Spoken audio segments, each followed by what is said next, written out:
when you say or when you ask, if I am not the body, if I am not the mind, you're making it hypothetical.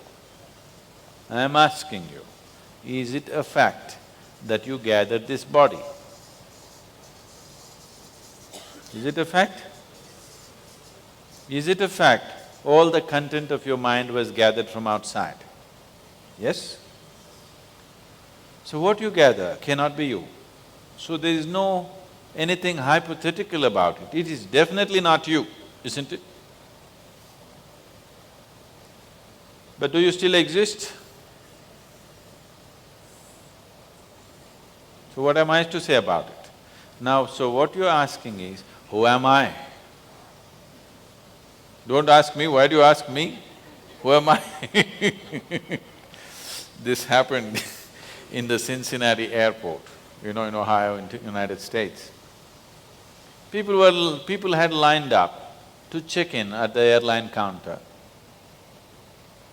And one man came in a big rush, jumped the line, came straight to the counter, thrust his ticket like this, and he wants to check in. The lady at the counter said, "Sir, there is a line, please go stand in the line." He said, "No, I'm in a hurry." She said, "Well, everybody's in a hurry, you please stand in the line."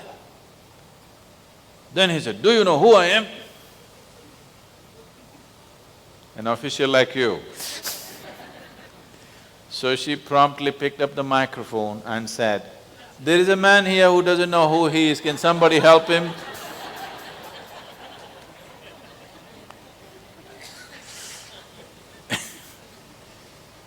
Now you come and ask me, who am I?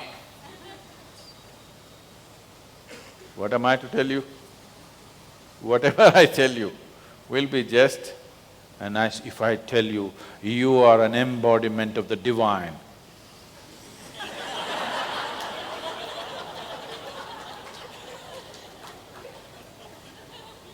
If you go and act out your divine nature at home, your wife will leave you if you act too godly at home.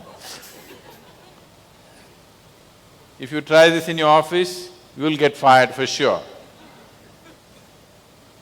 Or if I tell you, you are a no good nothing, you won't believe me.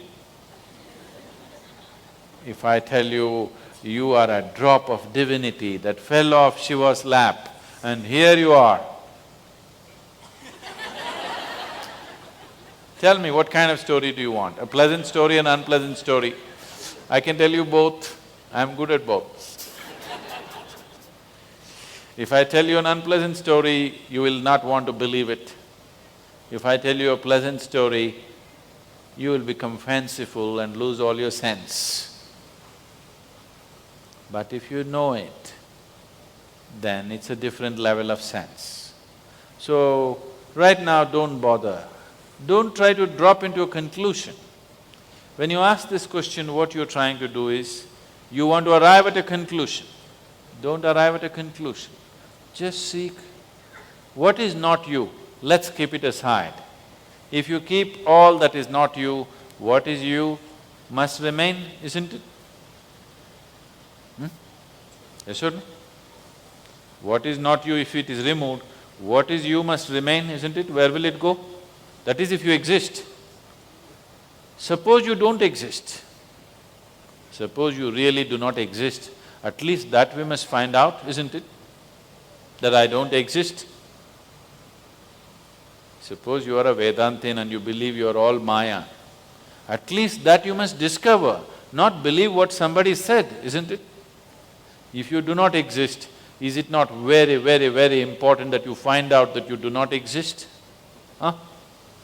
And if you do not even exist, what the hell are you going through? Why all the pain, why all the nonsense, why all the rubbish of life when you don't even exist? Not worthwhile if you do not even exist, isn't it? Yes? At least if you're in existence and you're getting somewhere, little pain on the way, it doesn't matter. Yes?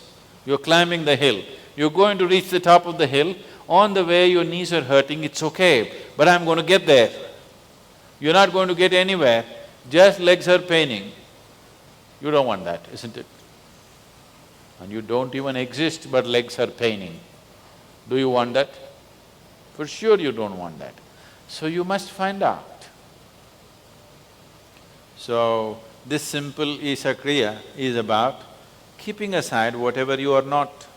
What you are, I will not talk about it. I don't want to make a statement about you. What you are not, we want to remove. What you are, let's find out what you are.